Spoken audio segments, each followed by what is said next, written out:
Just hit a button, Morty. Give me a beat. Oh man, okay, all right.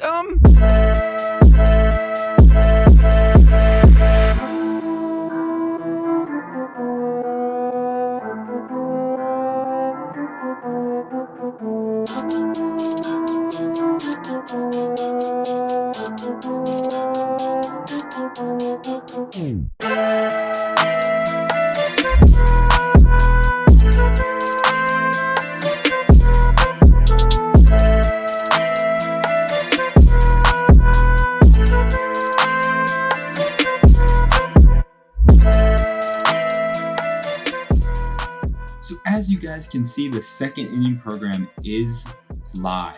It looks the same as the first inning program. You still got the dailies, the showdown missions, conquest collections to get program stars. So today I'm going to be talking about who I think you guys should pick for your showdown boss who you can earn by getting 300 program stars. So let's take a look at the bosses. First, we got prime 93 overall right fielder Joe Carter. When they released this card on Twitter, they obviously didn't release it with the stats originally. And I was like, really? Joe Carter? Last year, I'm pretty sure he was a collection reward. He wasn't a inning program last year, but they're clearly taking a different route with the programs this year because the overalls last year compared to the overalls this year were just like, the overalls this year are so much lower. Last year, I got 98 Madison Bumgarner from the second inning program. I used him almost the entire length of MLB The Show 19. That's clearly not the case this year. It doesn't, but that's fine. I kind of like it. It gives you the opportunity to play with more low overall players rather than having like 99 straight out the gate, which is fun as well. Anyway, looking at this card, the hitting stats just jump. They just explode off the page. 74 contact right isn't terrible, but 105 contact left, 89 power right, 96 power left, 89 vision. That is good. That's one of the higher visions I've seen on high overall cards this year. Like you take a look at Joey Gallo, 89 overall, literally 15 power against lefties.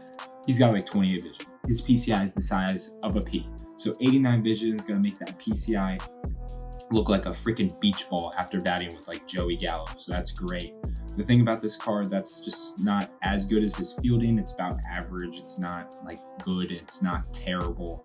And his speed is pretty good. 70 speed. That's not that bad. So for me, this card, honestly, like, I don't know. I got to talk about the other cards, but this card is solid.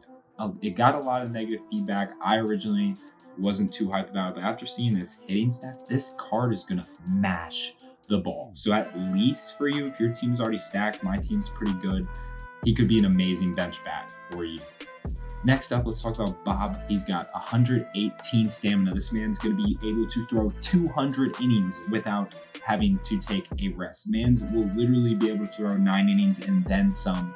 He has 90 hits per 9, 108 Ks per 9. Phenomenal. That PCI against your opponents, especially on Hall of Fame and Legend, is going to be pretty damn small. It's going to be hard to hit. The thing about this card that is it's been in the game the past like 4 or 5 years, but the thing about this card that's always consistent that makes it a little harder to use is that walks per 9 stat, 48. It's going to be hard to control his pitches, but if you can control his pitches, he's gonna be a effective pitcher, especially on the Hall of Fame and Legend difficulties where the pitch speeds are faster. He's got 95 velocity, 96 breaks, so that his pitches not only are gonna be fast, but they're gonna be moving a lot. His pitch selection is good. He's got fastball, curveball, slider, changeup, and the pitch speed differentials are there. He's throwing 98 miles per hour on his fastball. Sadly, he doesn't have the outlier quirk like Michael Kopech, so he won't be throwing 102 consistently on his fastball, but he'll be throwing 98, 99, 100 probably every time he throws the ball until he gets tired. He's got a 12-6 curve that's 80 miles per hour. If you mix in that fastball and that changeup, and if you tunnel it right, make it seem like he's throwing a fastball and then drop a changeup the same path, it's going to be hard to hit it if you can locate. So Bob Feller, if you need a starter, I'd take Bob Feller because just try him out, see if you can locate with him. He does have a funky windup. It's kind of long. I don't know if they changed it at all this year, but it's not terrible. It's definitely no Kershaw windup. That Kershaw windup is nice and smooth, but Bob Feller is going to be a good starter if you need a starting pitcher. And last but not least, let's talk about Hanley Ramirez, 92 overall veteran card from his Dodger days. That's why he only has 64 speed. He only has 64 speed because this was from later in his career, so he wasn't as fast. We're on like the Marlins. He had like hella speed. Anyway, when you look at this card, again, the hitting stats are exploding off the page, popping, just punching me in the face.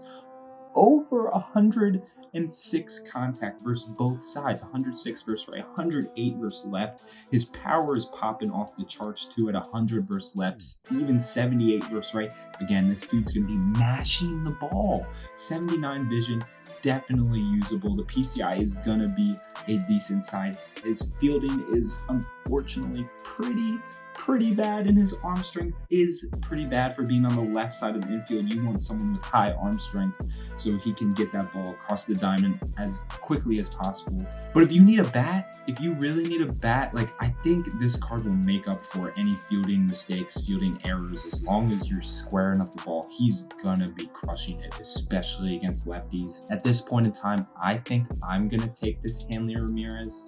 Let's go take a look at my lineup real quick. I'll tell you guys why I'm gonna be doing that. If you look at my outfield, if we're looking to replace anyone in my outfield with Joe Carter, definitely not placing Mike Trout. No way. Joey Gallo, I'm batting .437 with him. He has 33 home runs. Like, he's 1.5 OPS. I mean, he's producing in a big way for my team, and he has diamond defense. Way better than Joe Carter's. So he's hitting and has way better defense. I can't find a way to take Joey Gallo out. Same with Juan Soto.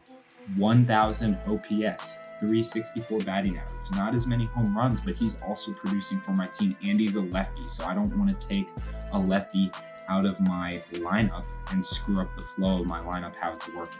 So if I took Joe Carter, he would probably be a bench bat, and I don't really want to take a bench bat in this stage of the game where I can and would like to use different cards. And then when you look at my rotation, I was thinking about taking Bob Feller when I get there. Who knows? I might change my mind, but every single pitcher in my rotation is good, like very good, especially on the higher difficulties like Hall of Fame and Legend. And I just don't need, I like all my pitchers. I don't need a new pitcher like Bob Feller, even though Bob Feller could replace someone, say like Garrett Cole, Ohtani, or Oswalt. So if you guys need a starter, I mean, I would take Bob Feller. He's pretty damn good, especially with the fact that you can pick your pitcher this year. You can just pitch with Bob Feller when you want, and he could be your ace. You never know. So what I think I'm going to do, since my creative player is at shortstop, I'll probably be replacing Carlos Correa with that 92 overall Hanley Ramirez. The only thing that I don't like is that Carlos Correa has that 97 arm strength. He's got a freaking cannon over there at third base, but Hanley's going to be throwing little butterflies over to fucking first. So I'll probably get pissed off and I'll probably give up some more runs, whereas Correa wouldn't give up as many hits because he'll be throwing the ball across the diamond. But Hanley could make up for it hitting wise, so I'll try Hanley at third probably. And if I don't like him, I'll at least have a bench bat. I'm hitting .354 with this Carlos Correa, 14 home runs, again above 1,000 OPS. So very good production, I'd say, out of this card as well. I like every card on my team, to be honest, so it's going to be hard to like take certain cards out, especially like this Gleyber Torres. 455, 39 home runs. He literally just smashes the ball. I recommend, if you don't have this card yet, you should pick him up. But for me, I'm going to be probably taking this Hanley Ramirez unless something changes. If you guys have made it to this point in the video and you would like to see debuts with each of the bosses, I can try to make that happen for you guys. If you want to see debuts with the one I pick, let me know. If you guys did like this video, make sure to slap that like button and comment down below who you think you're going to be taking. Subscribe if you're new, and I'll see you guys in the next video. Peace.